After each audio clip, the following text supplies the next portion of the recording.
Hello guys, তোমরা সবাই কেমন আছো? আমি কিন্তু বেশ ভালোই আছি। রোজ রোজ তোমাদের এই একই কথা বলতে বলতে তোমরা হয়তো বোর হয়ে যাচ্ছো। যাক, দেখে নাও, এটা কিন্তু আমার বুধবার দিনের ভিডিও, মানে গতকালকের ভিডিও তোমাদের শেয়ার করছি। এই যে করে নিচ্ছি মাছ ভাজা। আজকে রান্না করব সজনে ডাঁটা, আলু দিয়ে, টমেটো দিয়ে মাছের পাতলা করে ঝোল। তোমাদের তো বলেইছি সজনে ডাঁটা দিয়ে মাছের ঝোল খেতে এখন খুব ভালো লাগে। আর পাতলা করে মাছের ঝোল সজনে ডাঁটা দিয়ে খাওয়াও খুব ভালো।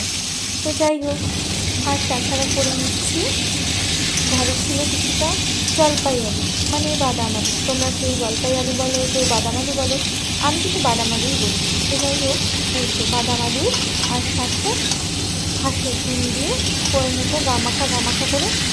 এই হাঁসের ডিমের রসা বলতে পারো বা কারি বলতে পারো, আবার এদিকে বলতে পারো বাদাম আলুর দম। তো যাই হোক, তো এই তো মাছের ঝোলটা হয়েই গেল, মাছের ঝোলটা নামিয়ে নিচ্ছি।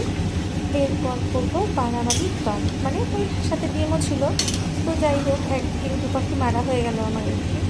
আর তেমন কিছু রান্না করবো না, কারণ মাছের ঝোল হয়ে গেলে আর সে তেমন কিছু লাগে না। আর তার মধ্যে আবার বাদাম আলুর সাথে ডিম, তাই না? আর কিছু দরকার আছে না, মনে তো হয় আর কোনো কিছু রান্না বান্নার দরকার নেই। তো যাই হোক, তো আমার রান্না বান্না তো তোমাদেরকে শেয়ার করছি, তোমরা দেখতে থাকো। আর বন্ধুরা, তোমরা কিন্তু যারা আমার পরিবারে নতুন, তাদেরকেই বলছি তোমরা কিন্তু আমার চ্যানেলটাকে সাবস্ক্রাইব করে দিও। আর হ্যাঁ, আমি শুধু রান্নাবান্নাই শেয়ার করি, আর তেমন কোনো কিছুই শেয়ার করছি না, তাই হয়তো তোমাদের অনেককে ভালোও লাগছে না। আমি না এর থেকে বেশি আর তেমন কিছু শেয়ার করতে পারবো না বন্ধুরা, কারণ আমি অন্য অন্য আরও অনেকে যারা আছে কন্টেন্ট ক্রিয়েটার, তারা বিভিন্ন জায়গায় যায়, ঘুরে ফেরে, তার তারা সুন্দর সুন্দর ভিডিও ক্রিয়েট করে, কিন্তু আমার পক্ষে সেগুলো করা সম্ভব না।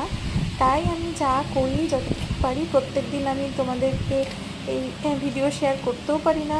হয়তো আজকে দিচ্ছি, আবার কালকে দেবো না, এই রকমভাবেই চলতে থাকে। তো দেখতেই পেলে ঘর মুছে নিলাম, আর এই যে করে নিয়েছি ভাত। তোমরা তো এই তো দেখলেই কী কী রান্না করেছি, এই যে মাছের ঝোল আর ওই তো ডিমের কারি। তো যাই হোক, যেটা বলছিলাম আর কি, তো যেমন ভিডিও করছি তোমরা আমাকে একটু সাপোর্ট করো, দেখো। হ্যাঁ, আর তোমরা যদি আমার এই ভিডিও দেখো, তাতেই আমি খুশি হব। আমি জানি তোমরা আমার ভিডিও তেমন মানে তোমাদের ভালো লাগছে না, কারণ আমি তো সেইভাবে ভিডিও করতেও পারি না, তেমন কন্টেন্ট ক্রিয়েটও করি না। ভালো থেকো বন্ধুরা, আমার